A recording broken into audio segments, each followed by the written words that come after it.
All right, everybody. I am here. I say everybody like people are watching, but one day. I'm here with my friend Memes of Destruction, who I met from another person. And whenever you're ready to join us. Though I know I should be wary, still I venture someplace scary. Oh my God, he's got an intro. I turn loose. Beetlejuice! Beetlejuice! Beetlejuice! Oh my God, you gotta let folks know what's going on as I'm shifting in and out of dragon form a little bit there. But hey guys, what's going on, dude? Thank you for having me on. I appreciate your presence. The effort of shifting into human form must be difficult, though probably not for someone of your power level, I would imagine. Well, I mean, one does not simply reveal one's full power level right off the bat. I mean, we learned this from Manaway a long time ago and everything. But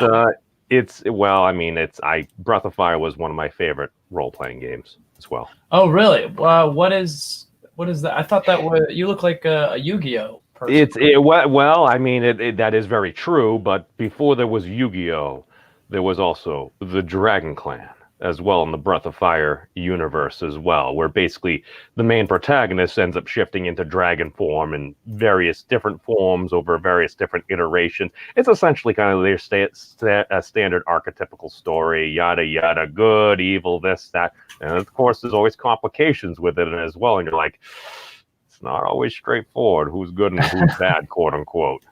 That is that much like real life. It's amazing how that works. Yeah, unfortunate sometimes. Usually, I mean, it would be a lot easier if we lived in an anime. At least we would know where everyone stands. Well, that actually goes back to Breath of Fire too. There was this item that basically, it wasn't even an item, it was something that was built in. So when you were chatting with other characters, it was supposed to allegedly, according to the strategy guides, tell you if they were lying or not. Now, that's useful. Well, the thing is, it always kind of bothered me because it didn't actually say that. But now that I think back to it, as perhaps an older, wiser memes in some ways, I think back is basically would just kind of change color and have a different chime. And in effect, I was kind of telling you what the person was feeling. So that was actually more descriptive in some ways. Telling you what they were feeling or telling you that they were lying? Yeah, just kind of giving you the gist of the idea. I realize I'm basing it off of like 20-year-old context that I have.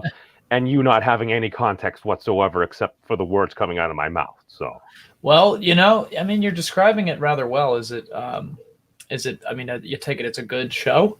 It's. It was a video game, but to be fair, I would have loved them to turn into a show. To be fair, they've come out with a new Dragon Warrior / Dragon Quest, kind of like Dragon Quest like Die or something. And apparently, it's supposed to be pretty good. I've yet to watch it.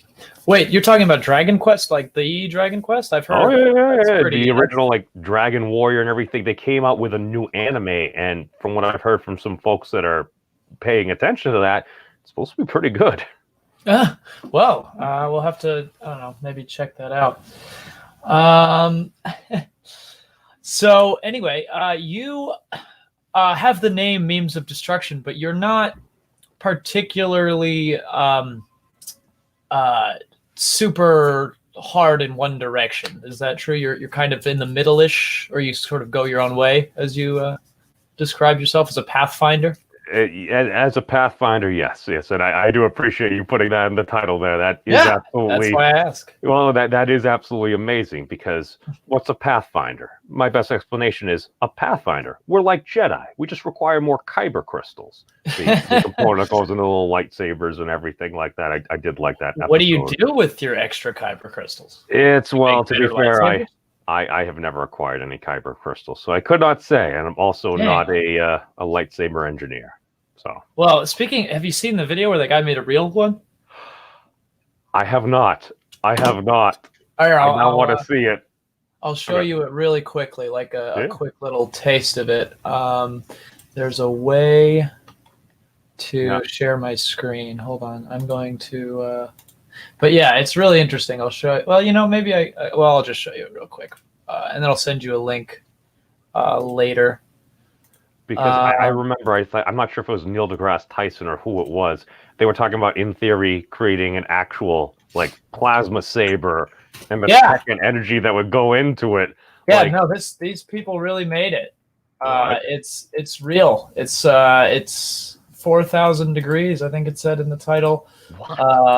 Yeah, they did it. It uses plasma. Yeah, it uses this stuff called laminar flow, which is really, so it really does that, and it can burn through stuff. I don't know if they show any of that in this video.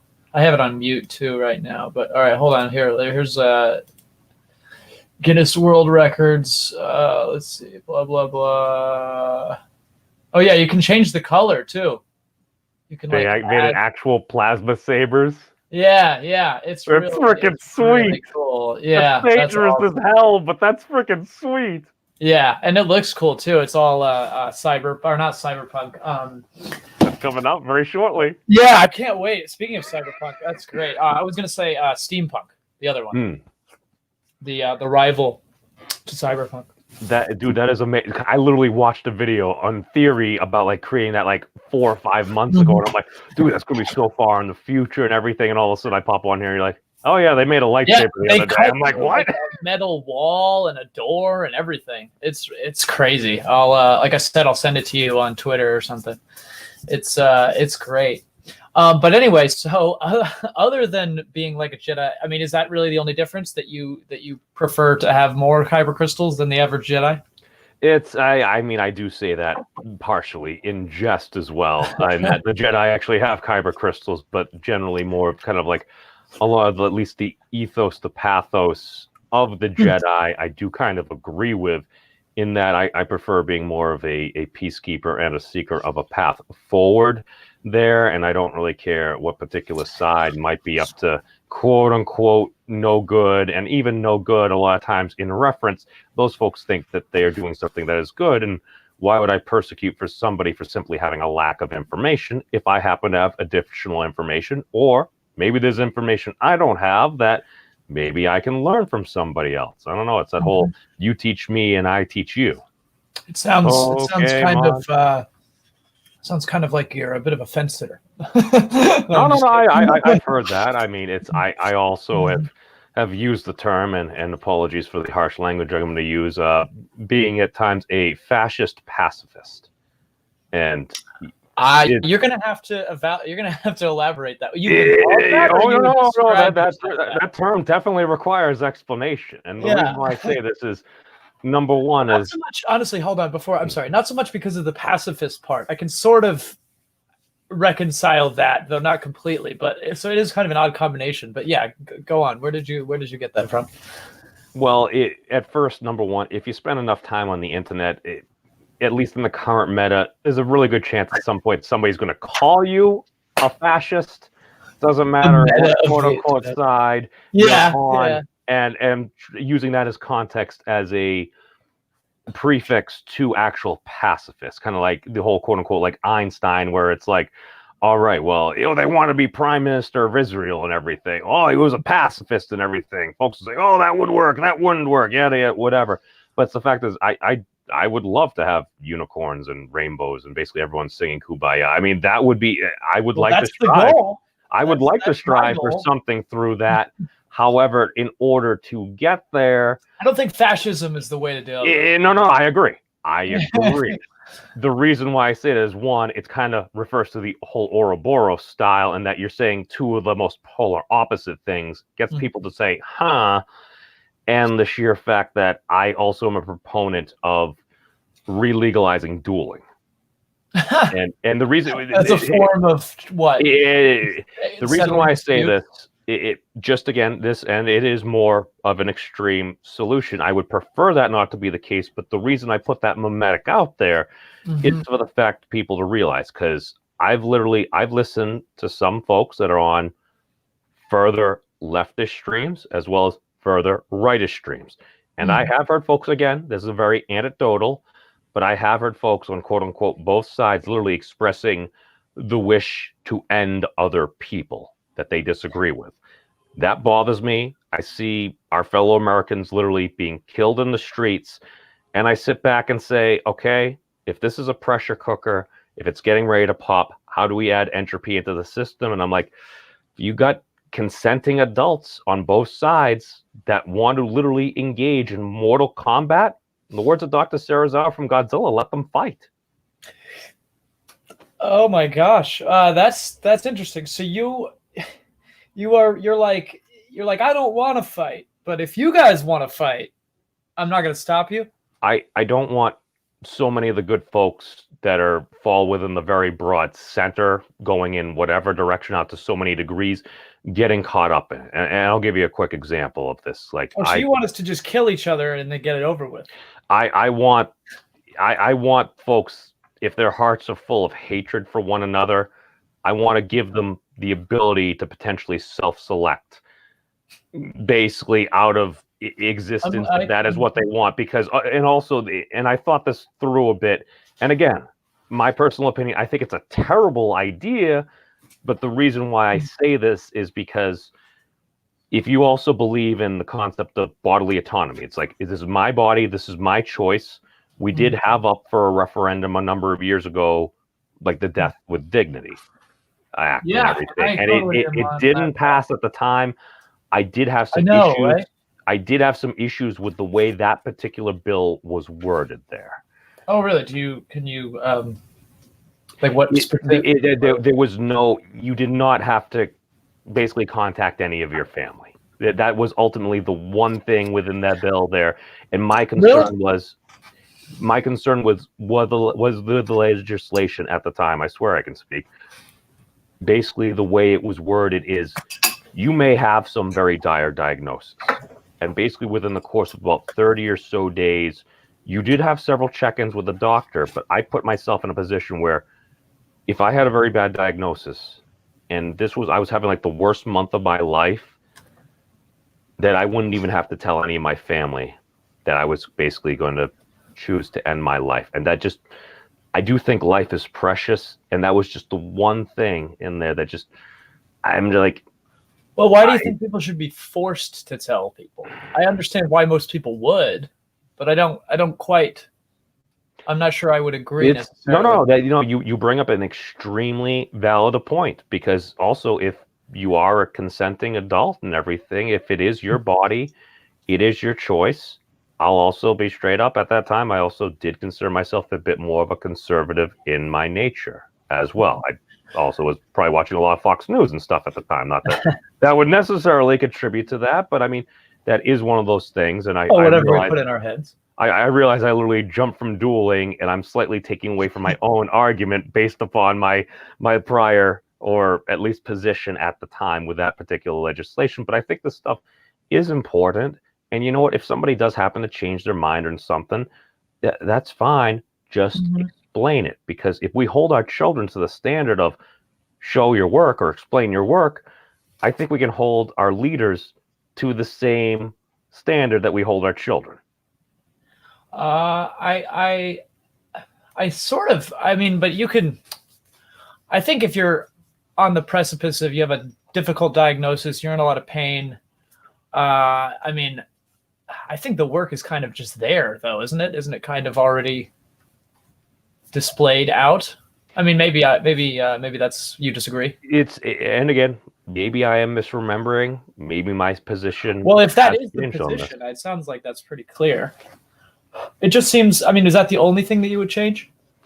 I didn't like that because I was looking at through my personal lens, and I've had times in my life where I was really down and everything, and it's like, you know what? Maybe I don't necessarily want to be in this world and everything. And my fear was people might make a very harsh decision that they can't change. Well, that is often true, that people consider suicide to be a permanent solution to a temporary problem. And there are a lot of people who choose not to commit suicide after thinking about it and then later deciding that that was the right thing to do. However, I do think it's a little different if you are on sort of a medical bed. And it's sort of like, it seems to me that those options really come into whether you're already going to die anyway. And that's just sort of, they're just keeping you alive as long as possible. But you're never going to go back to normal. Like, I mean, I'm assuming that if they believe that they can save you in any way, that while it might be an option, I don't think that they suggest it. I think that they say that you should probably hold on as long as you can to see if we can do something about it. Because I really do. I think it is more of just like, because it's different than when you're in a coma and someone else is choosing it for you. That's a little different. Right. However, I also don't necessarily think that that's a problem either if somebody's been in a coma for however long, especially in the fucking America where we don't have free medical care. So it's like that could be, it's like, oh, you stayed alive for years in a coma and you eventually came out, but now you have this medical bill that you'll never be able to pay, which hopefully is not something that happens too often, but is something that may come up. It's not directly related, but that sort of reminds me of that sort of thing that they have in some conservative states when it comes to abortion, where they allow it, but they have to see the fetus first or something like that, which is, there's no medical purpose for it. It's just to try to dissuade them from doing so. How do you feel about that? This is an extremely complicated issue. Yeah, I thought this was going to be political, but honestly, philosophical is totally fine with me. I'm happy to go wherever we go. This is one of those things, and my personal experience, basically having a situation where it's like, it takes two to tango. Mm-hmm. Certain people may have certain underlying assumptions before said tango, and then after the fact, you may be visiting a pharmacist or something. Mm-hmm. I mean, hey, you know what? It does take two to tango. It's my choice. I should owe up for that. So you're a pro-life person? Pay for that. I ultimately come down on a woman's or a person's right to choose. Because, okay. I mean, it is bodily autonomy. Mm-hmm. At the same time, I also got to acknowledge, I also got two cousins that were 3-month preemies and stuff. So this is my position. Do I like it, abortion? No. I tend to agree with President Obama, is that it should be safe, legal, and rare. And if you can supplement that with proper education, prophylactics, and other things like that, I mean, that sounds like a pretty good place where a lot of folks could agree, so that we don't end up getting to that point. It's just my personal prerogative. I totally agree. I think safe, legal, and rare is the thing. However, I also, you said you're very similar to the Jedi beliefs, which is, I assume you mean the Star Wars one. I believe there's a real religion called Jedi, but it is legal. It is a recognized denomination in the United Kingdom, I believe.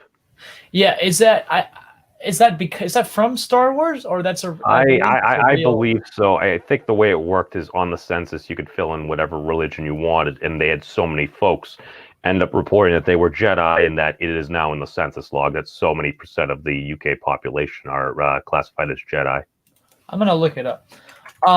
So I believe in reincarnation, and also the Jedi religion in Star Wars is based on Buddhism, but I don't know if they actually have reincarnation in Star Wars. But I personally believe in reincarnation. I think that it makes the most sense logically, considering the way things are. The way the universe works, the fact that we're made of, the universe. We are the universe. You can't be within. We are the children of stars, man. It's like atoms to atoms, dust to dust. We all go back to the Earth's crust. Okay, yeah. Jediism is based on the Star Wars, movies. So yeah. So, do you believe in reincarnation? I mean, that's an incredibly interesting question. That we are children of the stars? It all depends on kind of what you mean by reincarnation. If you're talking about the circle of life continues, it totally does. That's the thing. If we do break down to our elementary components, we go back to the earth, we are sustained from the earth. I mean, that is totally a form of reincarnation, if you would, or the circle of life. If, as far as coming into other beings, ultimately, it almost seems like the difference in how you want to define it really comes down to the soul. And that's the thing. You define as the soul. Does one's essence of oneself, one's I don't know, life force, identity, something like that, transfer into new spirits? I have no freaking idea. I mean, I would love that to be the case. Do I have any evidence? Oh, hell no. But it's one of those things I don't know, but a lot of things kind of line up in some ways. I do see certain anecdotes. I mean, would it necessarily surprise me? I mean, not particularly, but at the same time, do I have any evidence to truly prove this, aside from some folks saying some stories and having some really bizarre coincidences in that, wow, they're describing exactly what this person basically told me like 60 or so years ago. It's like, that's kind of weird. I can't explain that. Maybe they just had a dream. Maybe it was just random. Maybe that person was that person in another multiverse. I don't know. Yeah, that's the other thing too. If the multiverse theory is true, then there probably is reincarnation, because I guess your molecules would reform again. I mean, that means that there's infinite versions of us right now as it is. Just every time, something happens on a quantum level and the universe splits and divides into a new one, then that might explain a lot of dark energy. Well, that's interesting. That goes through my head once in a while. I'm like, wait a second. What if this was just a culmination of quote unquote souls or stuff over multiple universes, over a number of aeons and everything? And then my brain kind of breaks. Well, it's funny that it's interesting you bring up energy, because so I imagine that you're kind of on the there's kind of a dualistic sort of view of the universe. Do you believe in there absolutely is good and evil, that it exists? I mean, obviously there's shades of gray in between, but do you believe that there is true evil and true good? Again, that is a difficult one, and to be fair, I was a bit more skeptical. President Obama at one point during his presidency did say that he did believe evil existed. That did influence me. I tend to think kind of like you were saying. It's like, is there good? Is there evil? Sure. Is there relativistic, depending on the individual, and shades of gray? Yes. I do believe that humanity, like many things, falls along a very broad spectrum, because I'll be straight up, just even in my own internal struggles and everything, just over the years, and I'll be straight up, dude. I'm bourgeois as F. I'm a trust fund kid, this and that. It's like, dude, full disclosure here. It's like, well, one, why would I run away from this? But at the same time, I got to accept, it's like, with great power comes a greater responsibility. I do say greater because maybe it was from the Spider-Man cartoon or something, or maybe I'm just remembering it that way. But it was in the movie, certainly, but I think it's also from the comics. Right. This is why I do think there is an additional onus on those of us may have additional means to help folks out, because all I know is that's what I would want if I was in a different situation. So it comes down to a lot of like the golden rule: do unto others as you would have do unto you. We say that all the time, or at least we used to, but how often do we ever just kind of like try to actually like do it in and of itself? I hear a lot of words come out of people's mouths, and their words and actions don't always kind of line up, if you kind of get what I'm saying there. And there's a number of reasons for that.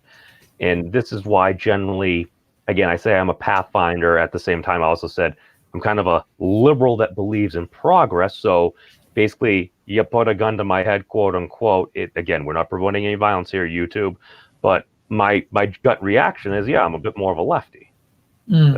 That's where I tend to trend towards, and there are a number of reasons for that. It's like, well, again, it's like, for economic wise, I did go to business school. I did learn certain things, and if capitalism is one thing, it is a great way of accounting for wealth and ways to generate that.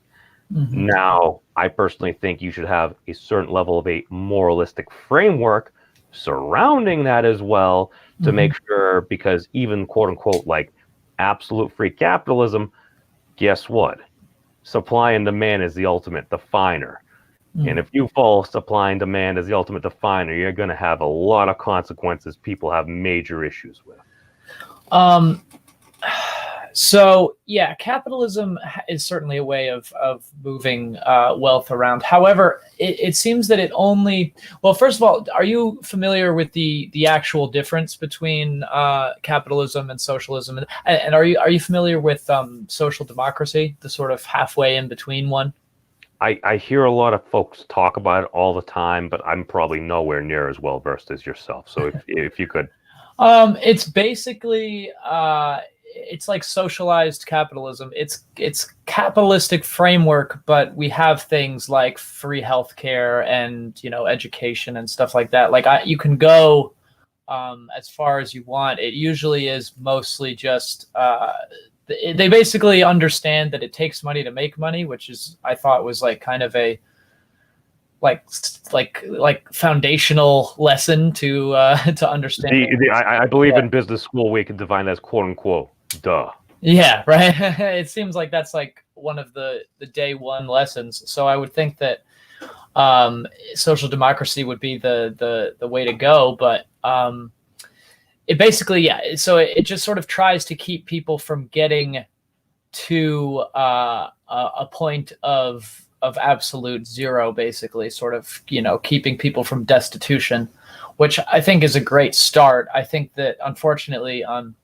even within that framework, the difference between capitalism, socialism, and communism is capitalism is private ownership of the means of production, which, while your name is, in case anyone doesn't know what that is, it's the businesses, it's the coal mines, the factories, the companies, everything that sort of, makes, stuff that we, buy, sell, and move, but also things like, schools and everything, any sort of business or thing that operates as such. And under socialism, it's when the ownership of that is among the people who work for it. So if you worked at Starbucks, you would get a say in how Starbucks is run. Usually it would just be like a vote. Right now, under capitalism, it's the owners get to decide how it works. So the shareholders, basically, they get all the votes. You get the amount of votes equivalent to your share. So if you own half the company, then you get like half of the votes. So you could kind of decide where everything goes. And then communism is a stateless, classless, moneyless society where everybody owns everything. It's essentially anarchism, which is why I go with the term anarchist, because it has less of a stain on it from people who are countries that have claimed to be communist but have not actually done anything. In fact, they are what a lot of us on the left refer to as what's the word? Country. I can't think of the word, but it's state capitalism, where basically the whole country is run like a business. The instead of the ownership going to the workers and the people who do the business and the people, it actually goes to the government, and the government decides how everything goes. That's how China is, and it actually works pretty well for them. That's why they're building such a strong. They've become such a strong economic power in the last 30, 40 years. And so it works efficiently, but it doesn't necessarily provide the best life for everyone in there. It basically just means that, like I said, the government owns everything. There's some private business within China, but yeah, you've got a fan in the comments. And yeah, it works like that. But anyway, so I like the idea of everybody owning everything. However, I don't think that that's an immediate thing that we can go straight to, which is why I think socialism is important, and social democracy is a nice, good first step too. Because again, as we both agree, it takes money to make money. So it's just not. I don't know. It just seems kind of. It's almost. It's like destructive, because eventually no one can afford the stuff that capitalism produces, when everybody is not paid enough to live, and clearly it's getting people who are too wealthy, and because people are not wealthy, and there's not enough money at the bottom for people. It's the Matthew principle. To those that everything is given, everything shall be basically gained, and to those that basically have nothing, nothing will be given. I completely butchered that statement. My apologies for my theoretical theist bigotry. Okay, I'm just throwing words out there now. No, but essentially, wealth inequality is a major issue, especially in these United States, because there are some folks that do extremely well and everything, but at the same time, it's like you kind of Well, that is one of the things. It's like, and even especially within basically these times of plague right now, so much of that is being highlighted right now. We're getting ready to see millions of Americans losing their homes, basically going out on the streets and everything like that. And why is this? But at the same time, you're looking at a lot of these big businesses, a lot of these major Fortune 500 companies and stuff. They're having some of the best years ever. And I sit back there, and I did a video on this, I think almost about 9 months ago now, where basically I watched a conservative president happily signing in up to a $6.2 trillion bill into place, and then basically adult Americans got like what, a $1,200 stimulus check. If there's one thing that I learned from the Democratic primary from Andrew Yang, is that math is important. So I did some very basic math. So I went into the Googles and I Googled how many adult Americans are there in these United States. It was just under 210 million at the time of me checking. Okay, round it up to 210 million. Divide that into $6.2 trillion. You want to know what that comes out to, Smiley and audience? That comes out to about 30 grand per American. We could have had literally 3 months of like $2,500 a week in UBI to do a hard lockdown. If you need to deploy the National Guard to literally make sure people have food and medicine and have your very basic logistics in place so people don't die, you could pay for that right there. Instead, everybody got like a $1,200 check. We could do less than that, like you said. We could do half that, and we could have had a lockdown for like what, like 2 months, 6 weeks. 3 months, 6 weeks, 6 to 8 weeks. You eradicate the threat. Will it be completely obliterated? No, but you can deal with the sporadic clusters, and it's manageable at that point. But we didn't. Nope. We're bleeding ourselves. We're pretty much, and I think we're going through a second spike right now. I don't know if it's going down. The cases up here in Massachusetts, we've had several consecutive days of over 5,000 cases a day, man. Oh my God! Hold on, let me see what the rate is currently. Let's see. I think we're going to see a trend just all over the place just after Thanksgiving travels and everything like that. I mean, this is your standard models. You're looking about, and again, I ain't a doctor or anything, about a week or two after any major meeting. So like after Halloween, we saw a little bit of a bump over here. And then after Thanksgiving, I mean, let's face it. I mean, people are going to see each other in varying degrees and amounts. And the more and more interactions you have within any type of complex system, you're going to see a spike in cases. I mean, this is just naturally to be expected. I mean, we do have a number of vaccines that basically are coming out. I know even in Russia and stuff, they literally were setting up the clinics, and at least according to, I think it was the Independent or something, they had some videos that looked like they were at least from some of these facilities. Again, hopefully, and this is the thing, kind of seeing a light at the end of the tunnel here. Hopefully, if we could start to get these vaccines and everything, a lot of folks are like, oh, vaccines, oh, blah, blah, blah. We're not a big fan. It's like, with all due respect, I still remember going to school and getting like the MMR vaccine. It's like measles, mumps, and rubella and everything. It's like, okay, we have these things. Why? Because measles is even more contagious than this. Yeah. Well, luckily we do have that vaccine coming along. It looks like currently things are kind of still on the rise, or they've plateauing a little bit. But yeah, the holidays are probably not going to be great for it, especially when people see a lot of their older family and stuff like that. I'm a little worried. Dude, my dad's like 82 years old, man. It's one of those things. I realize, dude, he ain't no spring chicken anymore. But at the same time, I prefer to have him around for as many years as I can. I mean, is that maybe a selfish thing? Yeah. But it's one of those things where I also got to acknowledge. I'm pretty sure he probably agrees, though.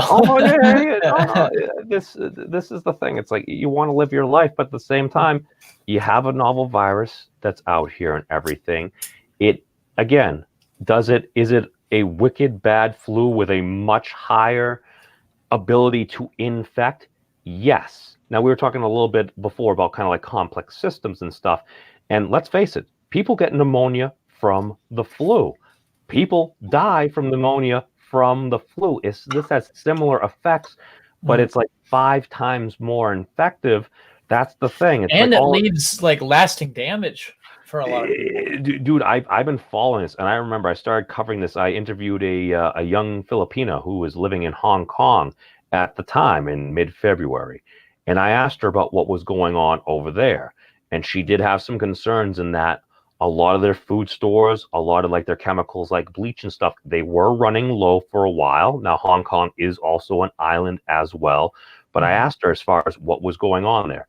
And from what she told me is one of her friends ending up getting the virus. And apparently the way they traced it is she got it from her boss, who literally was just kind of like walking in and around her. Now, that at the time did seem to correspond with some of the reports saying that it was heavily aerosolized as well. Yeah, as far as precautions, breath. well, exactly. The long, because I mean, the way I equate this, it's literally to, and again, smoking is bad, but it's okay. I take a cigarette. I light it up. I'm inside right now. That is bad, but it's all right. If I'm inside an enclosed area, if I am smoking, people can smell that. That's something relatable that people have experienced. Now, if I go outside, and I'm exhaling and you're 6 feet away and the wind ain't blowing right at you, it's probably really not going to bother you that much. You can see this. You go outside when it's cold out, you see your breath. I mean, this is things that we come into contact with. And this is what really bothers me, Smiley. It's the sheer fact we politicize this. Why the hell are we politicizing this? It's like we have science. I don't know about you, man. You seem to be a little bit younger than me, but all I know is growing up, we were told it's like, well, don't go to work when you're sick. There are these things called germs and stuff like that. That when you cough, you sneeze, you want to cover up the best you can. And dude, part of me that really bothers me, and this is why I'm a bit more of a lefty, is that I tend to think we could have minimized a lot of these effects if we had more PTO. If folks had more PTO to literally, they're not feeling well, don't go to work. Why do people go to work? Because they got to make money, because they got to pay their bills, because they don't want to lose everything they have. And this is why a certain level of a social safety net makes a lot of sense, because it probably would have helped us avoid exacerbating a lot of these problems. Absolutely. I mean, the real problem is that whole QAnon thing. That really fucked everything up for a lot of people. Because they made, I don't know why, I guess people just enjoy spreading misinformation for whatever reason. I guess it's just fun. Because some folks just want to see the world burn. And, this is also why I say with great memes comes great responsibility. You're absolutely right, too. That's a fun way of saying it, but you're absolutely true. I mean, that's how we spread most of our information nowadays. It's just little pictures that are 100 by 100 pixels that have like text on them, and then they're quick and easy, and they they just get in your head, and then that's how they do it, and they spread. And it's so easy to just fake anything. It's just like you expect everybody to look up things, but then of course they have like nice websites now that are all fake too. It's difficult for the average person to it is hard to dude, I'll be straight up. One of my friends, a literal doctor, PhD, at some point I'm seeing him share like the Babylon Bee, and I'm like, I'm unsure if he's doing it in a satirical way on Facebook, and I'm just kind of watching it. I'm like, the Babylon Bee providing years of satire and everything. And I'm just looking at the titles, and I'm like, to be fair, I'm pretty sure this is just confirming your particular biases and everything. Now, wait, are they like the Onion? Yes. It basically, actually, maybe it was the Onion in and of itself. It's like, well, you see these things, and whether it's left or right, because they will kind of cut both ways and stuff. It's just that if folks hear things that confirm their biases, very often it's so easy to go with it. Like there was that like 5G thing where basically a gentleman, at least what he said after the case was, he literally just opened up a particular like a piece of equipment that was said 5G and stuff on it, and he just started in something that said COVID-19. He literally he's like, look at this and everything, and then when people are outraged and everything, all these conspiracies, and then like 2 weeks later, he's like, yeah, here's me actually doing this and everything. Y'all were fooled. You heard what you wanted to hear. Did you wait? You went to your own 5G thing and you saw it? No, this was I saw this video circling around where it was an alleged gentleman that retired from or quit the telecom industry. Maybe he was fired, I don't know. And then what he did is he just took like a piece of equipment that said for installation at 5G tower. He had basically opened up before the fact, soldered in a little thing that said like COVID-19. So it was completely fake. Oh, it was completely It fake. wasn't Oh, even no, just no. like a random coincidence. No. It wasn't a coincidence or anything. I watched something like about a month later where you had the same gentleman. He's like, "This is what I did. You fool." Now, whether he was trying to cover his own butt or something after that, or he was just kind of like showing it. He said he was doing it to show That's a the good effect point. of misinformation. Which, to be fair, I mean, it was because Yeah. I think that was probably shared almost 1,000,000 times or so. Yeah, I guess that's probably why they do it, is because it gets shared by people. I mean, the news companies have known it for. I mean, but that's again, that goes back to my problem with capitalism. Is the issue is that the whole point of capitalism is to generate profit. There's no. It's not a value positive, value negative thing. It's entirely a value neutral thing. It's just, does this make money? And does it not? And you know what makes money is preying on people's tendencies and their fears and their addictive, personalities and everything like that. It's that's why the news Lay off members of the workforce, and the stock price goes up because you reduce your expenses. Yeah, the stock market's surprisingly doing quite well. Last time I checked, and yeah, it's, even though people are bad, it just, they gotta get that red line to go up. The red line goes down, and it's a fucking problem. Whereas, well, what's also interesting is that they have these things called workers' co-ops, which are basically sort of socialism under capitalism, where it's literally just the same thing. It's where everybody who works in the company gets a say, and those companies do really well. They just the only thing is, they just, I guess, don't generate enough money for the people, because again, they generate the same to even sometimes more money overall, because their workers are happier, so they're more productive. They have better ratings, so people who are conscientious like them more, like Ocean Spray, the cranberry juice place. We love them, and they're a workers co-op. I actually learned that recently. I didn't know that. Are they? Yeah, they're I didn't know that, dude. I get Ocean Spray all the time. Yeah, they're great too. I mean, it's just they're good on their own. But yeah, if you look on their bottle, they proudly talk about it. So I was impressed with that. And there's this big company in Spain that's one of the biggest textile companies in the world, I think. Let me see. Spain. I don't need to look it up. Well, I mean, might as well. Spain, largest worker co-op. Yeah, the Montagan.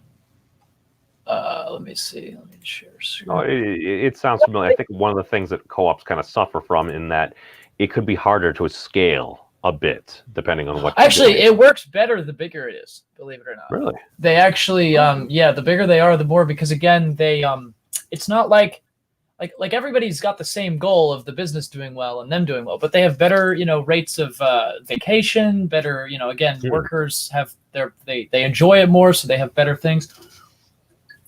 The issue is more, again, if they're too small, it becomes less of a thing, because I think that in order to enact socialism, I think there should still be some for very small businesses, because having the one thing, and the reason why China works really well, is because when you have a rigid hierarchical structure, when you want things to get done, they get done. The issue is what gets done is not always the best choices, if they're not for the world or whatever. But if they're going to make good profits, and you need to get somebody done. But again, the thing is, people who do that, again, they're voted on. When it's decided democratically, it does just fine, if not better. And it's just that, again, the people, like the shareholders, don't make as much money because the workers have decided that the workers get more money than minimum wage or whatever, so the shareholders by definition get less, because some of the profits are going to the workers. But again, the workers are the people who decide. You can have a share in that company, but you don't get any more say in it than people who work there. Right. Well, because you have employee ownership at that point. And I think what's also interesting is, no matter how much stock you own in the company, you still have the same power as the workers. However, the people at the top do have more power because they've been elected to do so. Because again, they still want to make money. They're not like, they don't want to have a failing business that's your livelihood, right? So what they do is they they do it, but they don't move their company overseas to where it, might be cheaper labor, but because they want their employees to be happy, and they do well because the employees want to have their jobs, and people, again, they make very high quality stuff, and it's of a reasonable price, and yeah, it's as far as I can tell, the most ethical thing possible. And again, the cranberry juice thing, like those are the main two co-ops that I am aware of, and they're they're doing great. So I don't understand why it isn't a more because again, the reason is because you can personally make more money if you own the company and take all the money. It's one of those things where basically under a fiduciary duty to maximize return on investment to your shareholders, your job is to maximize return on investment to your shareholders, not necessarily making sure that the employees have optimal wages, vacation time, and that multifaceted balance model for your workforce within the company versus we just need to increase the bottom line. And what's also interesting is they do more ethical stuff too, because again, people who work for them don't necessarily want to do bad things. They don't want to do the easy way that dumps stuff into the lake or whatever, and try to just have use the lawyers to pay for it you don't have the incentive of, well, this company is screwing me over, so screw these guys. I'm going to cut corners and do the minimal amount of work possible. You actually have a passion because it's like, the company is helping take care of me. I'm going to do the best dang job I can to help the company out as well. So it's a reciprocal relationship there. Yeah. As an anarcho-syndicalist, which is basically sort of like anarchist socialist, where the companies should be run democratically, I think that the limit, and this is just a guess for now until there's more data, I can't say, but I'd say, because the issue is, again, if it gets too small, it actually can become kind of an inhibitor. But where if say we are running a business of YouTube videos and we hire people to as contractors to say edit our videos or to make thumbnails, which again you don't have to do, but when you get big enough it becomes useful because A, you're making some money, and B, you can it makes it easier so that you can actually do more of the content creation.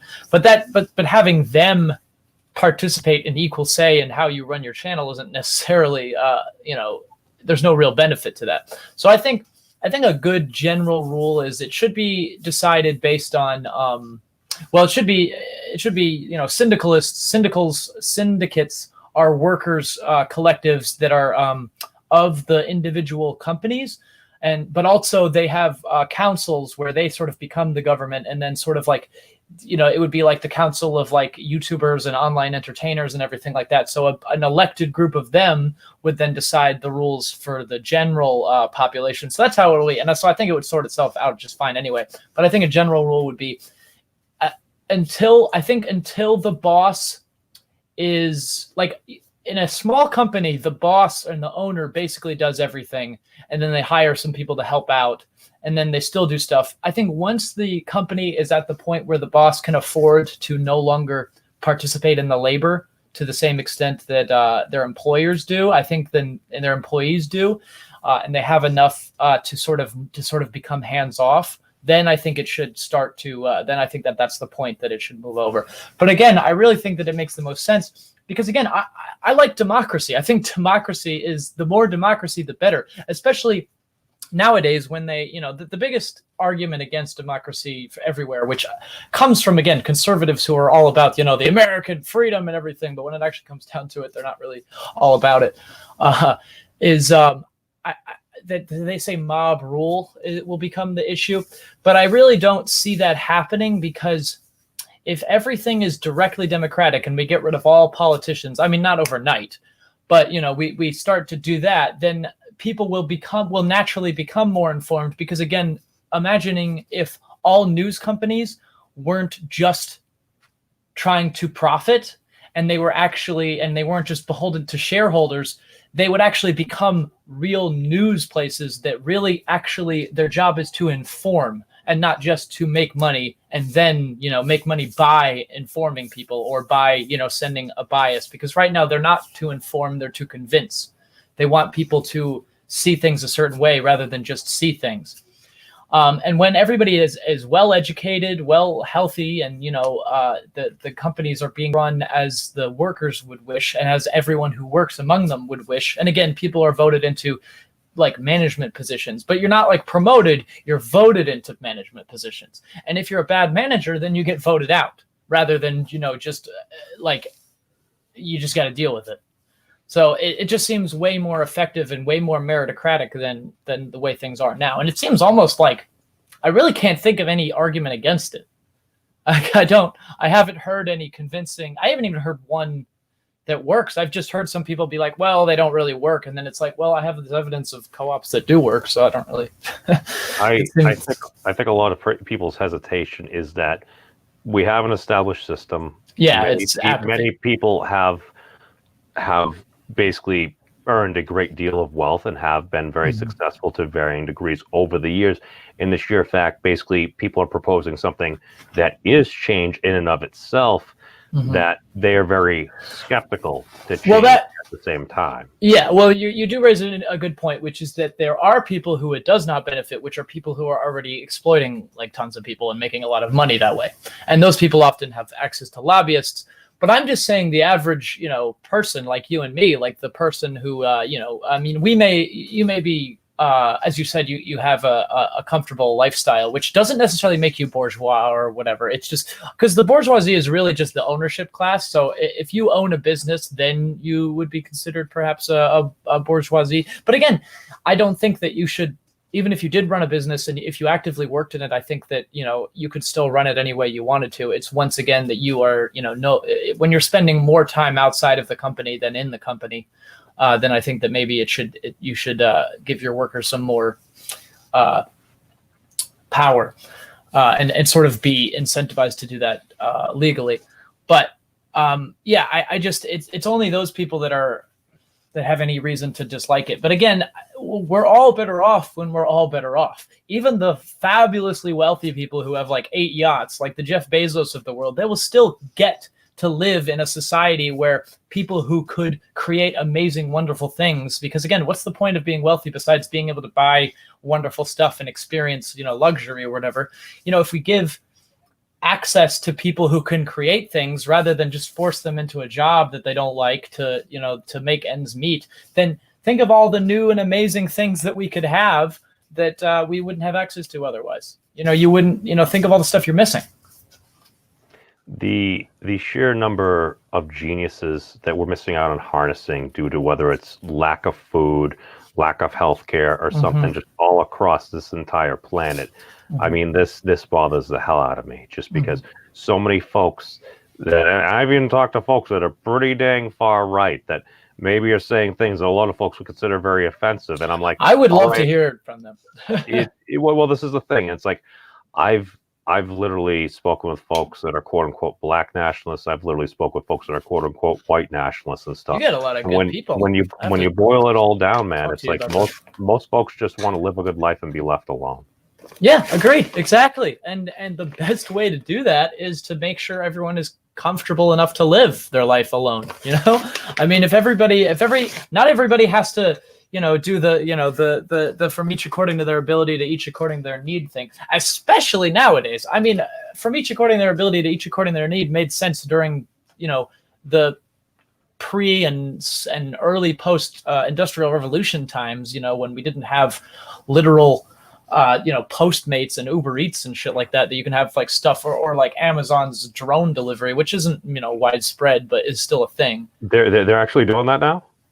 I think so. I don't know if they really are, but I know that I think they had a pilot program, pun intended. But the problem is I think they're too loud. Let me ask you something, because I do think this is something that a lot of folks that are a bit further left than maybe your standard quote unquote liberal. This is, I think, liberals aren't left; they're actually center. The only reason they seem left is because America is so far to the right. This is very interesting, and that's another thing that I have heard from folks kind of on the right, and that liberals are kind of a bit more center, and that it kind of explains a lot. And perhaps it comes down to the viewing perspective and the fact, like you said, I mean, we still do have the whole meme of America, because I mean, heck, that still lives within me as well. while at the same time it's fun. Why? No. I get it. I get it. It's fun, but I mean, you got to acknowledge, hey, I mean, nobody's freaking perfect, man. But why? And I hear a lot of folks that are maybe a bit further left. They're kind of like doing all these things from like Lenin and stuff like that, whether they're a Lenin Marxist, a Maoist, or something like that. It's like there are all these different takes and everything. And I sit back and I'm like, okay, it's like I remember reading the Communist Manifesto, and I'm like, it's probably like, I don't know, 15, 16, 20, almost 20 years ago now. They need to be retranslated into modern English, because I've read some of them and they're just hard to comprehend sometimes. They're just so difficult to get into. I don't blame people for not reading them. Well, I sit back and I remember at the time reading, I'm like, that's fascinating. I mean, in principle, I do kind of like, I totally get what they're saying there. I have no idea how we could like institute this without necessarily falling prey to the whole spamming the communism now button, and then leading to like massive authoritarianism that kind of we have seen. Again, yeah, the thing was Russia. Well, I mean, it's a little more complicated than this, but really the fall of the Soviet Union happened with Stalin. Well, Lenin actually wasn't even that bad. He was a bit, I would say, a bit too revolutionary in the sense that he really liked, killing the landowners and everything like that. He was a little bit too wall happy, but putting people to the wall. But he was still a lot more democratic. Stalin came in. I mean, his position was general secretary, which was just a secretary position, but he was just so conniving and strongman that he actually, his job was to get people, like to let people know when there were meetings and stuff. And he just wouldn't tell people about meetings that, if they weren't really like sympathetic to him, or rather loyal, I think the word would be. And that was really the downfall. The Soviet Union at the beginning was actually great, because they went from essentially feudalism to a modern day country in about like 20 years. And then the Stalin's 5-year plan, which was actually Trotsky's plan, but the problem was Trotsky was going to be the one next, but Stalin, used his power to solidify it, and he kicked him out, so he wasn't really able to go. Trotsky wasn't super great either, but he was even better than Lenin, in my opinion. And if he had set the precedent for the Soviet Union, I think they probably would have beat the United States in the Cold War, to be honest, because of the people that would have come after and the fact that it would have been more democratic. But the problem was Russia was feudalist. And so they went straight from like a monarchy to this socialism. So they were still sort of in the mindset of, authoritarianism and stuff. This was in the 1800s. Like it wasn't, they didn't really understand democracy to the level that even the United States didn't have, women's right to vote at that point yet. It's like it really wasn't, or maybe it was shortly after that. I'm not sure exactly when the thing came. I know that it was a different time. And again, I'm not really up on my Russian or Soviet history to any real degree. But my big thing is kind of going back to, if you're talking about like something like a Das Kapital, which I've only really met one person. Oh my God, that book!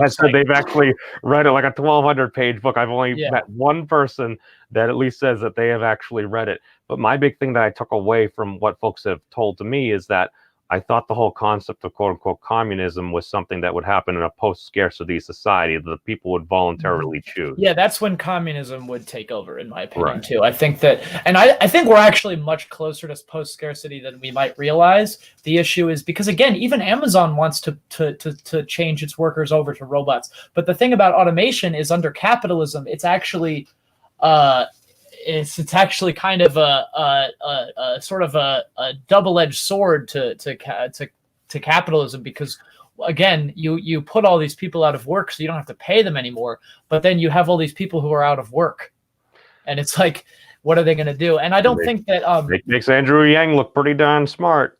It does. Unfortunately, I don't like I don't think that a good solution is, because again, I don't like capitalism, but the problem with just doing basic income is that it kind of actually can create a ceiling, because once, you say, okay, well, we'll get rid of all these jobs, but we'll give people basic income, but then they have no way of entering they'd have no way of getting out of that. They have no way of actually getting up between. Yeah. That's why we're talking about a complex system here as well. But kind of going back to what we kind of started going down, like the whole Russian Revolution before that, is the sheer fact that if you have these documents and these writings from 100-something years ago, like you were saying, Smiley Man, it's like, don't we have any new ideas or anything? Like, why would we use a model from like 100-something years ago if we have the current quote unquote meta, the current technology and everything?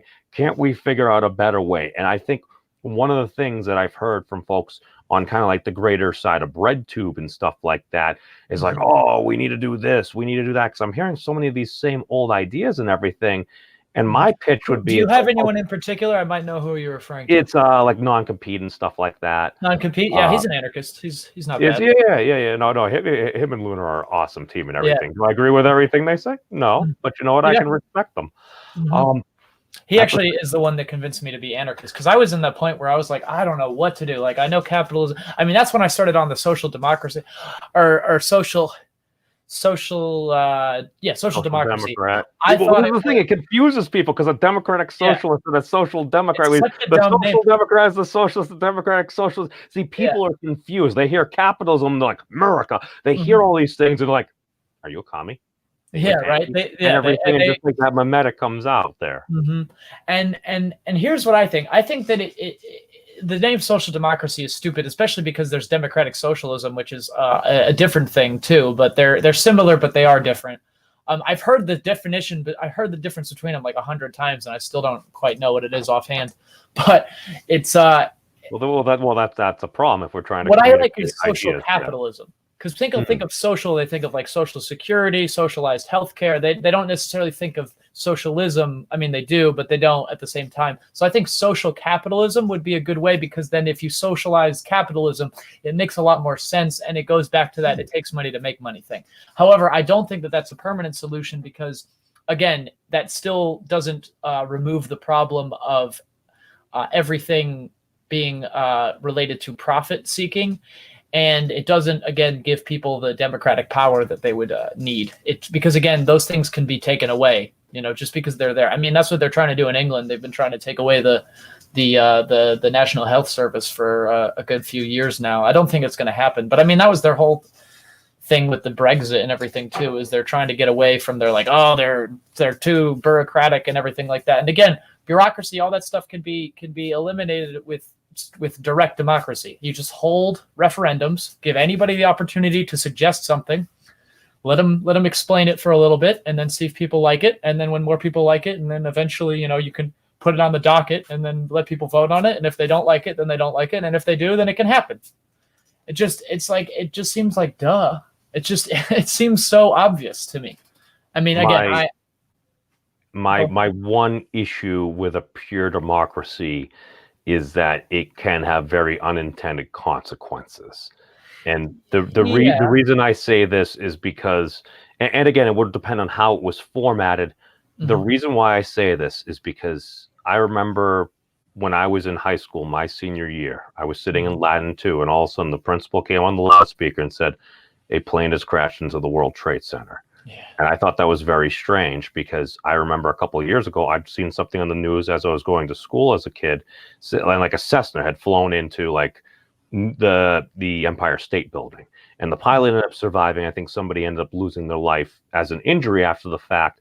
But I'm like, why is the principal saying that? And then before the end of Latin 2, he had come on a second time saying another plane has hit the other World Trade Center. And that was 9/11. The reason I bring this up is I remember the sentiment at the time that was going around. And my issue was, if you quote unquote had a pure democracy, I'm afraid we probably would have seen the use of nuclear weapons. That is a good point. You're right that people could be irrational, but I still don't think it again, it depends on how it's set up. But just I remember at the time, it's like, who did this to us?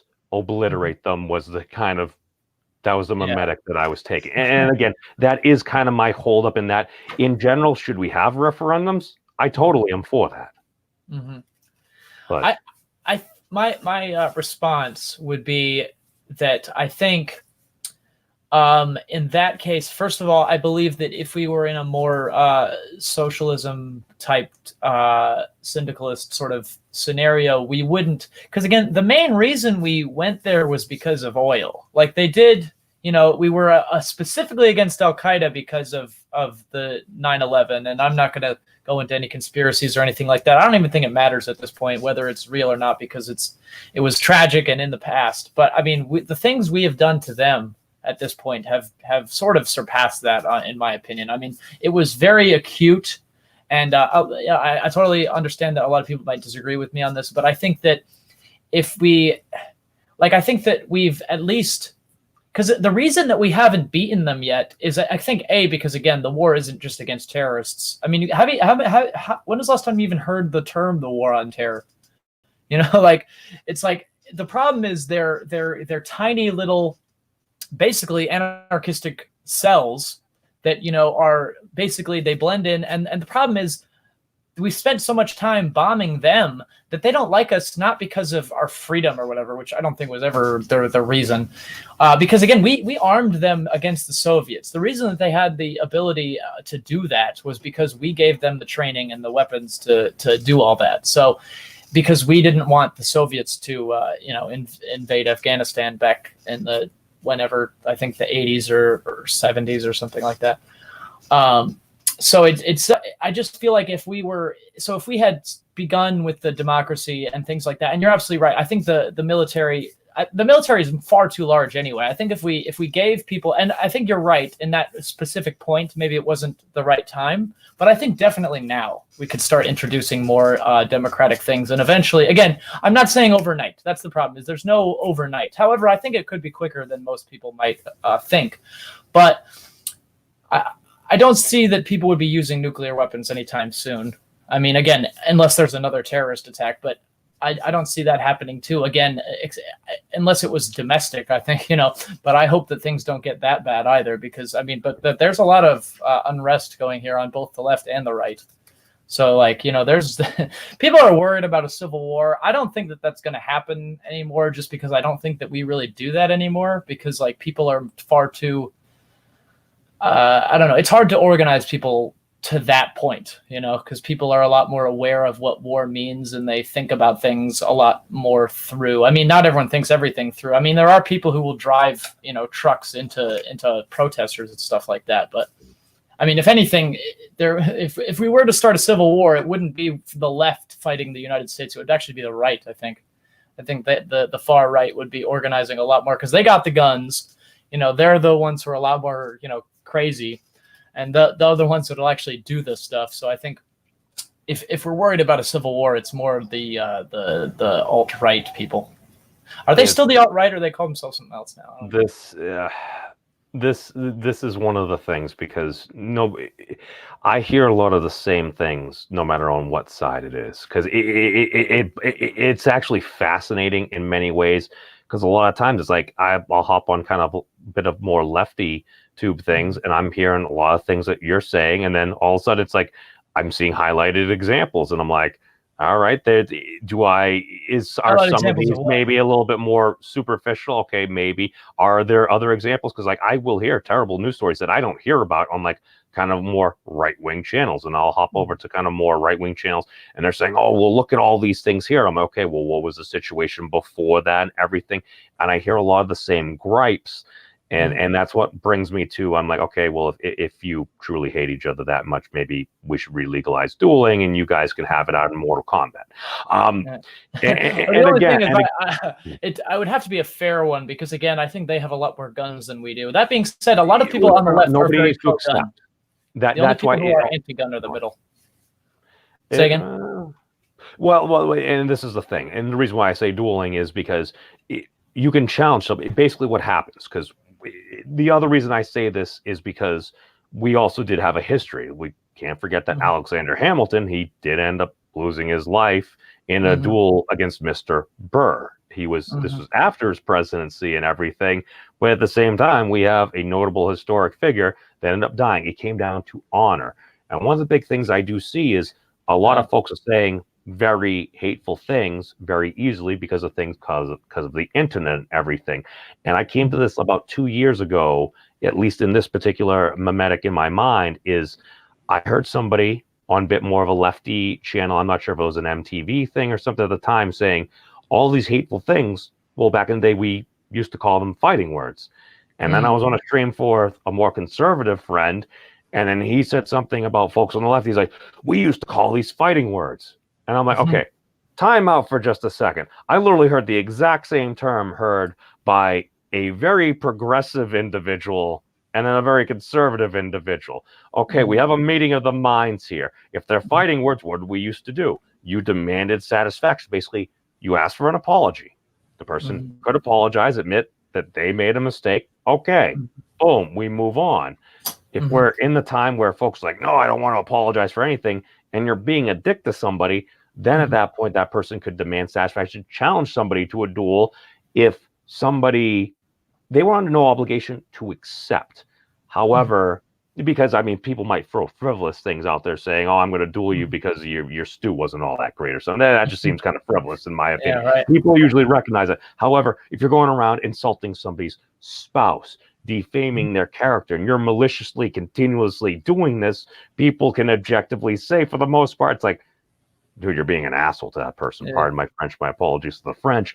But you say that to things, so they get challenged to a duel. You don't accept. If you don't accept, guess what? I don't know. Does that make you yellow? This is coming from a guy wearing a yellow shirt. So yeah. I feel like we that's an interesting point of view. I think that we can handle that better in court than I think that, because again, the gun doesn't like a duel doesn't necessarily show who was right or who was wrong. And then again, I mean, obviously in the game, because not everybody has the ability to have high-powered attorneys and everything. That ultimately does explain a lot of what's going on. How would you do duels? I'm curious. The way it would work, and again, I don't particularly specify, and hopefully I should finish my dueling video tomorrow at some point, so I can actually put this up. I've been talking about this for months, but essentially, somebody says something or does something. The person can basically say, I would like an apology. That person declines. At that point, you could demand satisfaction. You challenge them to a duel. Now, that person does not need to accept. However, if that person does accept, they can then set the terms for the duel. So whether it's pistols at dawn, long swords till first blood, or heck, whether they just want to have a card game of freaking Yu-Gi-Oh, Pokemon, or Magic the Gathering, it's about honor. This is the thing. It is going back to living in an anime. Well, exactly. And that's the thing. You are having an event to basically say, I'm putting my honor and potentially life on the line. It helps give people skin in the game. And the whole reason I'm saying this, not that it would actually happen, is the fact that people could say, oh, well, you know what? Maybe rather than screaming and saying horrible things at each other and potentially having to put my life on the line, maybe we can figure this thing out. I personally think most folks are good people. And if most folks are good people, we can figure this stuff out. Yeah, I would say, I think trial by Yu-Gi-Oh battle would be fun. A Yu-Gi-Oh duel. That would be an interesting way to settle things. Dude, why don't we have dual discs? Come on, man. Right? It's been out there for so long. Dude, I saw a web shooter. I saw a web shooter on Instagram. Dude, we got Spider-Man web shooters and stuff. Where's my holo disc? We could have, well, first of all, here's what I think. I think we could have all of that, first of all, in VR.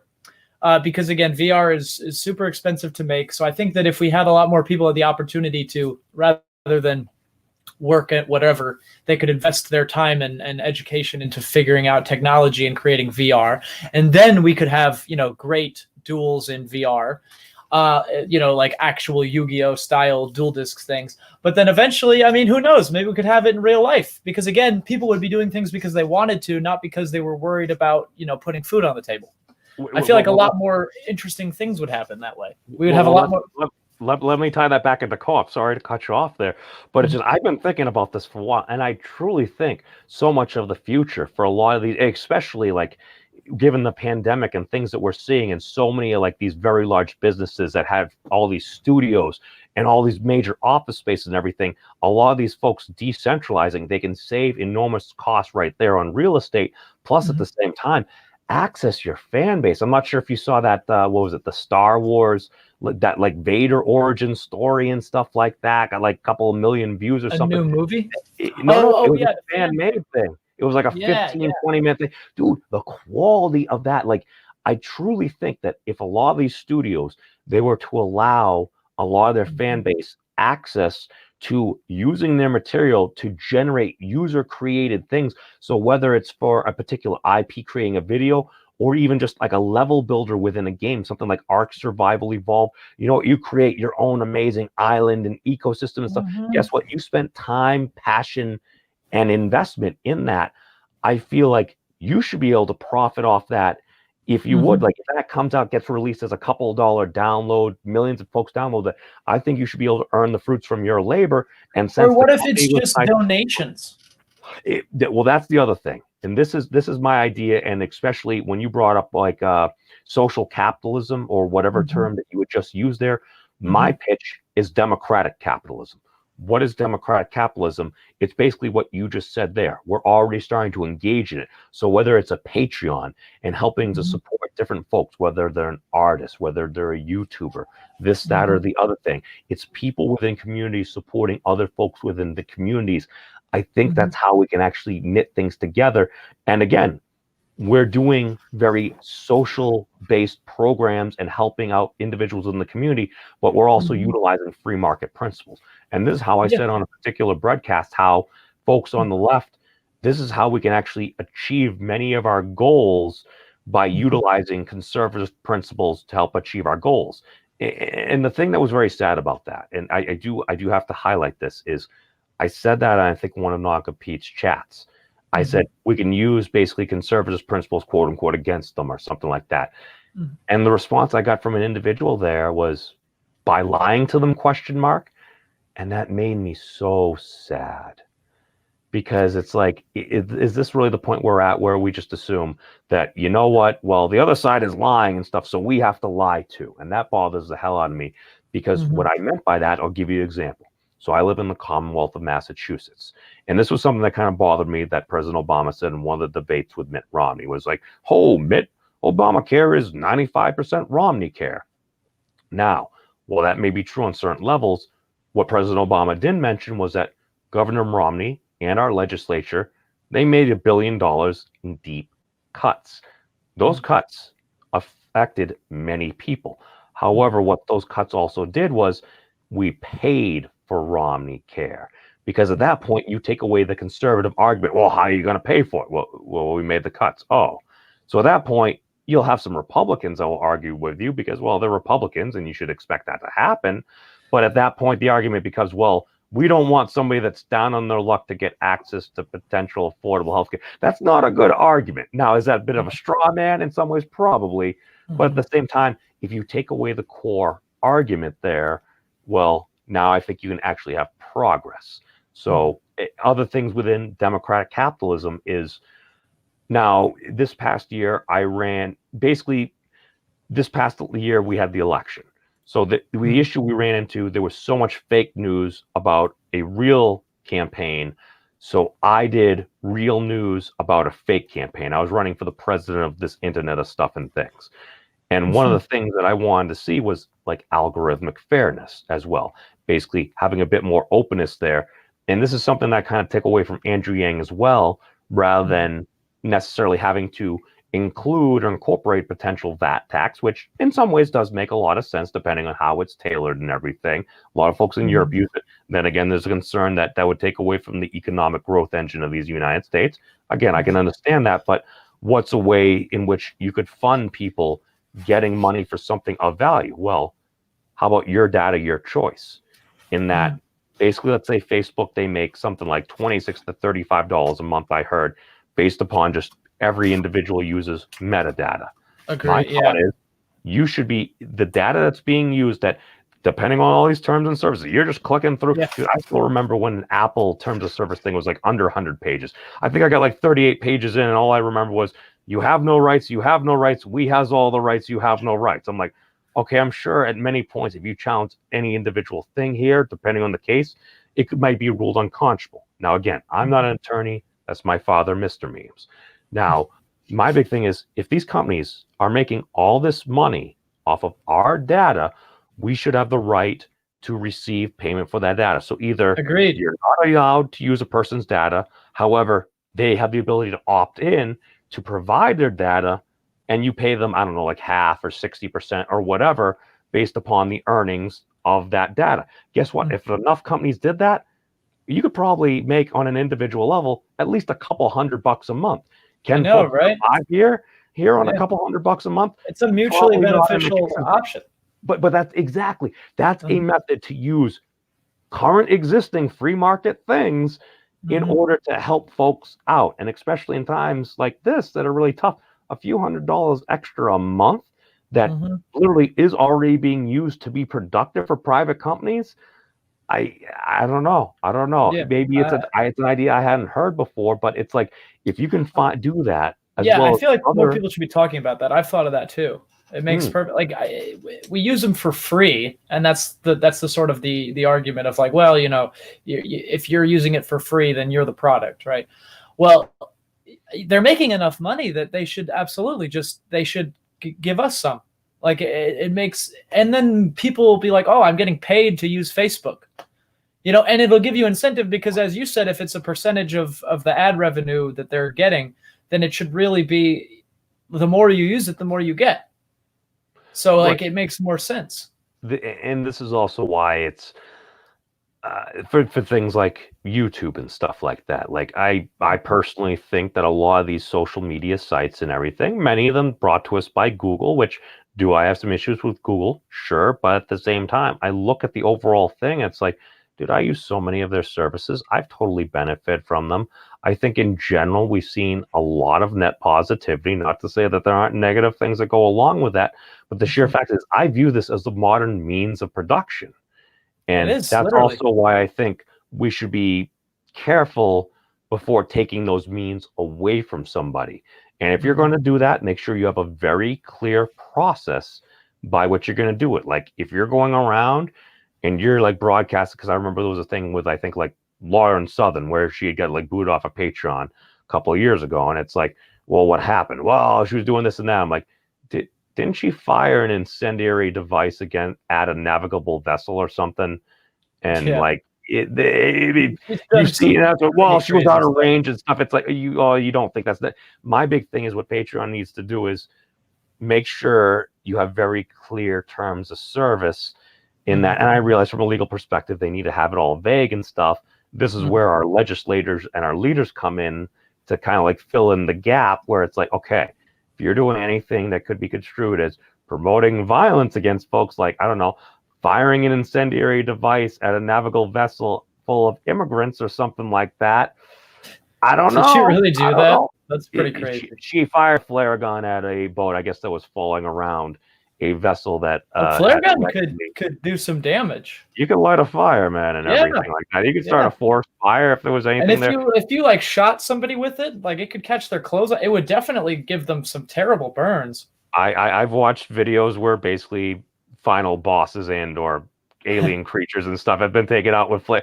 My big thing is, yes, I've seen movies. I've played video games. You could kill somebody with those. Hey, dude, server first level 80 Death Knight for the win, I've baby. played Battlefield. You can do it. No, but I think one of the worst things in that, it's just that people show somebody that, whether we like to admit it or not, very often we fall into either cults of personality or a form of idolatry as well. You're seeing a very popular individual who at one point may have said they were alt-right before they realized Richard Spencer owned the domain name and stuff like that, everything. I don't know, but the fact is, you had a lot of folks that aren't a big fan of certain folks. Seeing this person do that, how far away is firing a flare gun at a boat that is out of range from doing other things? And these are the things that I think a lot of these platforms need to have clearer terms of service. Again, our legislators need to slap up. Our leaders need to help lead by example, or at least putting forth legislation to help clarify these things. While at the same time, it's like, dude, I think something like a Patreon or something like that for frickin' everybody, where folks can help other folks. And if we can utilize some form of, whether it's government or something like that, to help minimize transaction fees, that we can maximize the profitability to individual folks, it's like, you know what, if somebody is passionate about something going on, and again, I would love to see a lot of these things where it's like, you know what, you're doing level designs for this particular game, or you're putting together this particular fan fiction or something like that. If folks within the community can help you out, if you can make a sustainable living on that, dude, that sounds like the American dream right there. Might you have to do something in the meantime to fill in before you get up to that level? But the fact is, and you were pointing this out, being able to access that upward social mobility is the goal. Precisely. You don't want people being stuck at 0 or below. Yeah, that's why I think social capitalism is a better name. I think that we should really get more social democratic policies, because I mean, there's even a great, like I said, make America the land of opportunity again. Like, wouldn't that be great? We could turn, use MAGA and turn it into something actually good. Because again, I'm like I said, I'm an anarchist, but I'm not an idiot. Like, I know that we need to do things. We need to do something. So let's do something.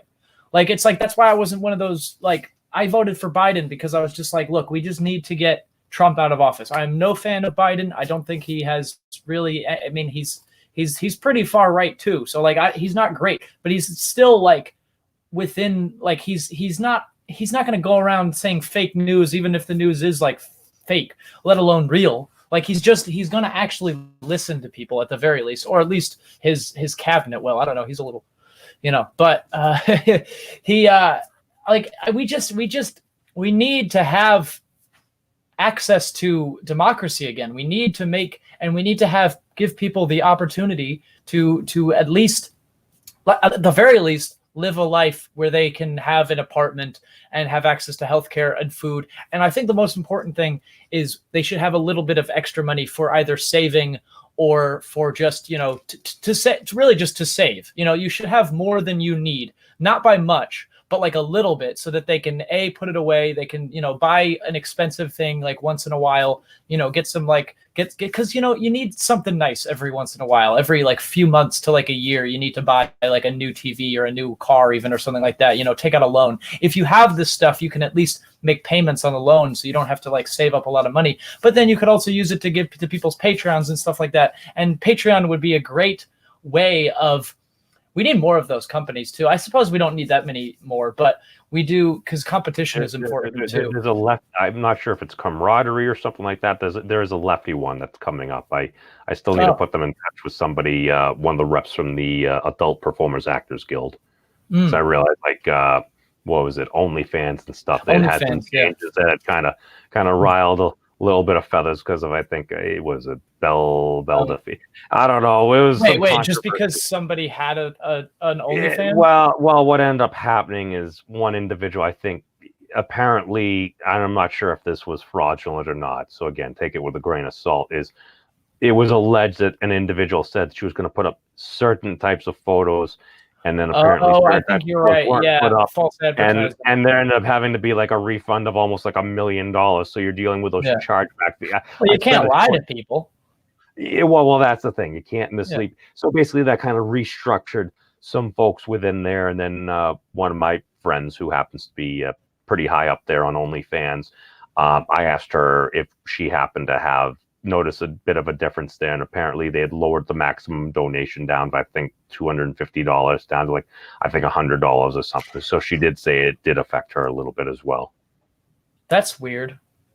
I do kind of. I feel like having a maximum donation limit is. I can see arguments for it and against it. I don't know exactly where I would stand on that, because, I mean, there are people who like, because the problem with OnlyFans is that that's another, like, preying on people's. Well, mostly, I think the problem would be solved if we injected more democracy into people's everyday lives and their workplaces and stuff like that. Because when people don't have a lot of control, that's why people aren't. Having as many relationships anymore. People are becoming more atomized and lonely these days. And that's where a lot of, fascism comes from, is because they're these, like, it's mostly just lonely men that are, they feel like they're completely rejected by society. And so they want to blame somebody. And it's just because they have a lack of power. That's why we have a depression. epidemic, an opioid crisis, drugs and everything, because again, people feel like they need an escape, and it's just because they have no control over their lives anymore. And so I can see why people would be addicted to things like OnlyFans, and why it might be necessary to have a donation limit. But I don't think that that's right. I think that they should have, the other issue would be, people who pay for OnlyFans and then like screenshot a bunch of stuff and then they put it out for free, and so that person might lose some money that way. But I feel like, again, if we gave people more agency in their lives, people would be happier and there would be less of that overall. And I think that it would just solve a lot of that, in time by itself. Not everything. But I think that, giving people more, again, this is America. We're literally, our whole thing is freedom.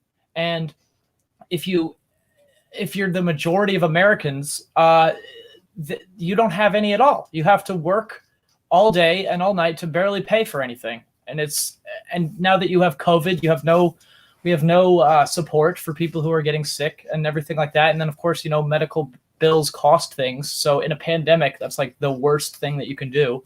So you have to force people out to expose themselves, when again, we could have just basically, I mean, this isn't a great necessarily word, but we could make it like an inoculation, like a vaccine, where it's just like, instead of, giving people the virus, rather we just close down the country for, a good like 6 to 8 weeks and then let people out again, where it's just like, it's like ripping off a Band-Aid, where we just, it's tough for a little while, but then it's okay. And it would be fine, way better that way. So we would solve a lot of those issues. I think the world would be a much better place with more shared mind-blowing orgasms. And we could have that if people had enough money to survive, and they wouldn't have to, feel so lonely all the time. And instead of monetizing relationships, like, we could actually allow people some breathing room to go out and actually, meet people. I think that online dating is an amazing thing. Like, it's easier than ever, but the problem is just like, you need to go out on a date and you need to like get to know these people. I mean, if you actually have something going on, it becomes a lot easier. And you have something going on could just mean you have your own, like, again, having your own place at 18 because you're legally an adult, so you have enough money to get a small but nice apartment. Again, that's the other thing too, is these things can't be like left to rot. They have to be upkept. And, well, I'm not saying put everybody in a hotel. I'm just saying, give people like a room and a kitchen. And, like, what more do you need at the beginning, and then let them go to school, let them work or whatever, and then have more say in how their work is run. And all these problems would really just fix themselves over time. Now, the counter to that would be that it would be nice to have all sunshine, rainbows, and gumdrops, but you also have to factor in human nature. I do tend to agree with you in that the proper incentive structure would help drive folks towards that, whereas, again, the current structure we have doesn't particularly support going in that direction. Unfortunately, it ends up being very kind of ruthless in many ways, in that you try to just maximize me, so I continue to accumulate to grow, because other folks are going to be me, and take away from me. See, my thing is, I see so much of, unfortunately, the profitability, whether it's basically just kind of putting out like rage candy in this, whether it's right, whether it's left or something, kind of insert person we like destroys all capital letters, insert group we don't like here, which is the current model for a lot of YouTube clickbait. Yeah, but I feel like that issue is not human nature. I think the issue is that comes from people feeling like they're stressed all the time, and again, if everybody was able to just, live comfortably, not like too comfortably, but comfortably at the very least, then they wouldn't have people to blame. I mean, if anything, the biggest problem would then become boredom. And then what would you do with boredom is then you start to go out more and you start to hang out with people and get to know people and, play games, be more sociable, because again, it's not a survival mentality. It's human. I think that's human nature. I think, yeah. Well, actually, I would I'm not sure if I'm agreeing or disagreeing with you at this point. I just need to get this meme out of my head there. I'll give you a quick example. When Ark Survival Evolved, yes, I'm going back there. Yes, I like my dinosaurs and my scalies. It's a fun game. I remember when I first started playing that, I played it back in alpha, and I was doing the Mac version, which came out a little over a month later. And I remember going on that game, and my only goal was to create a little fort by the river and basically raise raptors with my cousin. Now, my cousin never ended up playing this particular game, but all I know is at one point, I ended up recruiting a bunch of folks. How did I recruit folks? All I know is I would go out there, farm a bunch of materials, gather up a bunch of meat, throw it on the fire. Seeing as the meat spoiled after a point of time, anytime somebody came by, I'm like, hey, man, what's going on? I got some food on the fire. Come grab some. So I would literally just offer people food like you do in real life and stuff, and everybody's got to eat, and that was a survival game. I ended up gathering up. There ended up being the battle with the Chinese and folks over in Asia there, and there were little like articles written about this. I think back in like 2015 about all the wars. And dude, my experience on that PvP server. I was basically a lower level guy. I was fighting like a Triceratops, and then some individual was riding a raptor. They came by, they stopped, they look at it, and then they ran up to the raptor. Oh, excuse me, the Triceratops. They attacked it with a raptor several times, but they also ended up killing my character. So at the same time, I ran back quickly, and that individual that was on the raptor, and again, apologies for my racism here, but they said like, sorry. So what happened to sound to me like an Asianish individual was apologizing to me. They threw down the skin of an Indiana Jones style hat that ended up being a permanent thing on any of your headgear. Dude, I had that all throughout there. So the individual accidentally killed me. They apologized. I'm like, wait. And this was something that, at least to me, was unique in Ark, because you could do the voice over IP to the folks that are around you. So like you could actually talk to people. I'm like, wait a second. Now, had I not had that experience, I might just assume, well, this dude was a dick and just killing me. Oh, he happens to be Asian. Oh, let's do this. I'm like, there's so much of this conflict that's starting here, at least on the server, because people just don't understand each other. I don't know. Is this a model for IRL as well? But basically, long story short, is there ended up being a battle. We end up joining up with a larger tribe, battling the Chinese off the server. Basically, at one point, they ended up murdering my Spinosaurus named Bubbles. It was a very sad thing. We had yet to create the saddle for Bubbles there. But basically, dude, we went on a 30-day like hardcore plan, and we went from that little base. We built a secret base on top of a plateau, and then we essentially, within that 30 plus days, had a Death Star style base in the most resource-rich area of the map. We basically conquered server 438 to the point where it's like some of the folks that I happen to be the tribe leader at the time. I never really broadcast that because it doesn't matter. But at one point, dude, we essentially, some of my more bloodthirsty tribe mates would go around on raids, and it was like, guys, you got to lay off for a while. You're going to exterminate the ecosystem in the server. People would log in like, is this a friendly server? And people would be like, yes. Wink, wink. Well, what it sounds like to me is that regardless, it was fun, first of all. And but second of all, it sounds like human nature still sort of it came to working together. And sure, there was like a rivalry, and maybe the reason was that you guys are American and they were Chinese or whatever. But again, that seems like that is infinitely better than people actually starving in real life. Like, I don't understand why we could have all that in video games, let people get their rage out in video games. And again, if people are becoming racist and stuff and using their dinosaurs to eat lower level dinosaurs just to piss people off, it sounds like that person maybe has some issues that they need to work out in real life. So if we had better lives, people would do that. And of course, people, sometimes I want to go on online games just to kill people. But again, I do that online. I don't do it in real life. I think that human nature is to work together. Even within the game, it's and the whole point of that random spiel about dinosaurs and stuff like that was that I believe the story of humanity is to overcome, no matter what that is. And even within that game, once you basically are more or less one of, if not the tribe, kind of running the server there, at some point you just don't go around and just wiping out people that are just extremely low level. That seems just kind of like a dick move. What it would be is, if you at least let somebody get to a certain point where once they maybe have like starting building large metal structures, like, oh geez, maybe these people could actually be a threat. So at that point you actually need to expend resources. And I'll be straight up, there were a number of folks that we happened to raid at one point where they're just like, you realize at that point it's like, well, they've just kind of come to accept this, and it's like, oh, how are you guys doing? Well, we just want to do the dude. There was so many folks we'd start raiding that would literally just join us and stuff like that.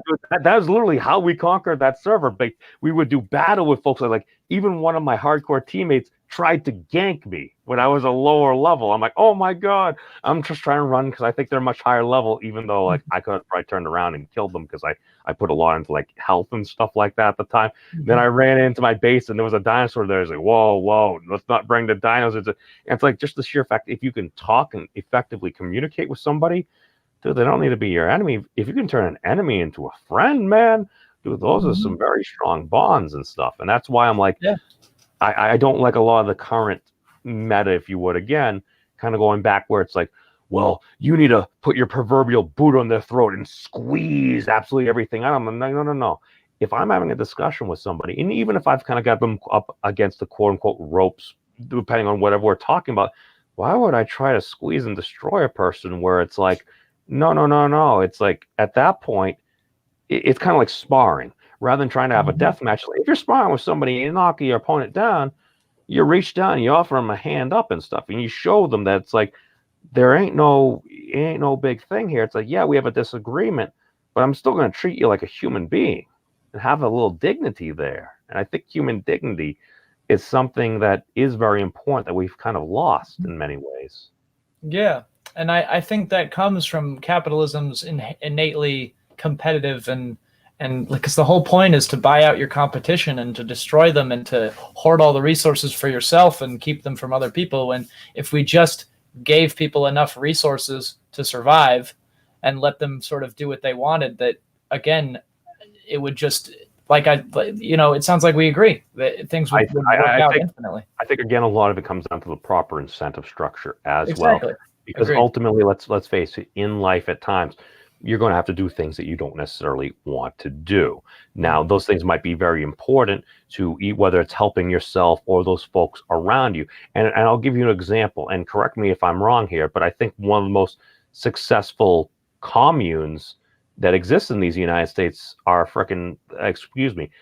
lot of the Amish communities. I mean, am I wrong? I mean, there's a lot of Christian anarchist communities in Europe too, and they do really well. They share everything, and they do great. And they basically what they do is they make clothes and sell them, and they all have houses. They all have like nice clothes. I mean, obviously they are religiously focused, but a lot of people who were not religious like join in just because it's like, I feel safe here. Like I feel I'm actually part of a community again.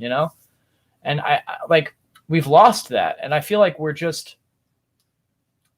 very close to getting it back. And I think that we just need to give people methods on how to do it rather than just scare people. Oh, the world's ending. I mean, if we just give people the opportunity to build communities, they will, and incentivize community over selfishness. It would make things good. And then of course, we can use video games to dominate people if that's what we want to do, right? I mean, again, we could have so many things if we loosened IP laws a little bit. We could have free Yu-Gi-Oh. We could do anything. No, I got no problem like compensating people for good work and everything like that. Of course, that's why I said social democracy is a great first step.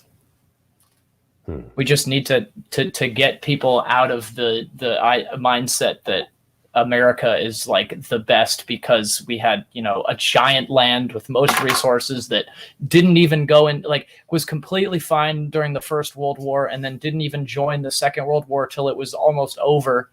And all of Europe was devastated. We were completely fine. And so we got tons of subsidies and everything. We were in a very optimal position in order to help build a lot of Europe as well as, and then we got a lot of money from that, right. And unfortunately that kind of money has run out, but that mindset has stuck. So I think we don't have a lot of it. sorry to cut you off, but we No, don't have a go lot ahead. of the explosive growth we had up through about the 70s and so, and a lot of it seems to have come down to different accounting methods and financial instruments to kind of almost, and again, this is something I heard a bit more from kind of like Eric Weinstein and stuff like that. But I think there's a certain level of truth to this as well, in the sheer fact that so many of these different financial instruments, whether the derivatives that kind of led to like the housing crisis in 2008, where it's like, okay, what are we doing? It's like, okay, we're giving out loans. We want folks to have homes and stuff. Okay, that's a good thing. Now, what financial instruments are we giving them? Well, we're giving them 5-year adjustable rate mortgages that go from, I don't know, 3.5% to 4% up to like 15%. Where also, why are we giving them this? Well, basically, we earn more money the larger the loan we give them. As somebody that spent about a decade in corporate sales, I'll be straight up, dude. There were points where it's like, all right, I could sell you the same roof and housing package for $25,000 or $20,000. The only difference is the size of my commission check. And when you have incentives like that, it's like I realize what my incentives are and everything. Unfortunately, my incentives as far as my bottom line and me potentially getting you the best value for your dollar don't align. Yeah, it's like, and that could be solved if we just alter the incentives from, again, make all the money, to give people the opportunity to be the best that they can. Like, I feel like the more democracy we add, the better, because people will Could you give me 30 seconds real quick? I'll be right back. I actually was thinking about wrapping it up pretty soon. I'll just let him go. The Southerner with ADHD on the YouTube comments, Christian democracy is a thing. Yes, absolutely. Like I said, I was talking about the Christian anarchist communes. I can show that real quick. A quick little taste of what they do is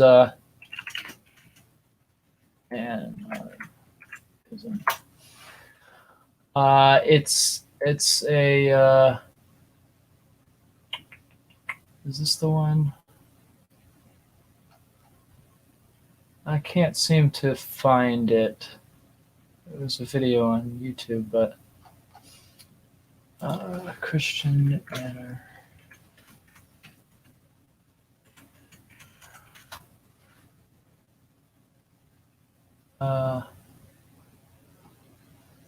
Well, there's the ones in Taiwan, but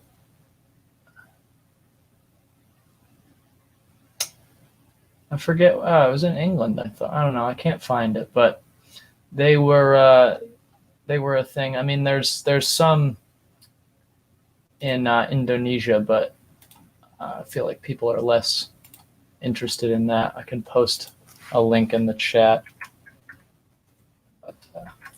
Yeah, so it sounds like all right, my apologies. The human bladder only holds so much.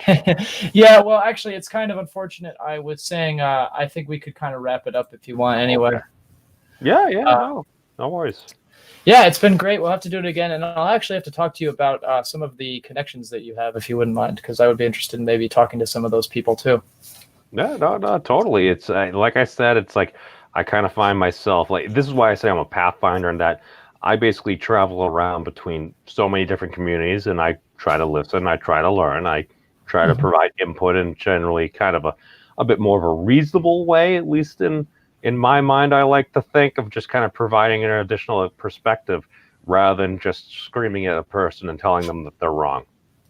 Yeah, and I mean, think of how many more people would be better off if they could travel, because they had the financial security to do that and to take a couple weeks off or even a few months off. Imagine if everybody had the opportunity to travel the world. Like a lot of religious communities, like the Jewish community has Birthright, and I think that there's also the Muslim one where they go to Mecca, where those are religious pilgrimages. But think about what if, like, as a society, we required everybody after high school to go for like a couple months to just travel the world and then come back. Like how much better would the world be if we could do that?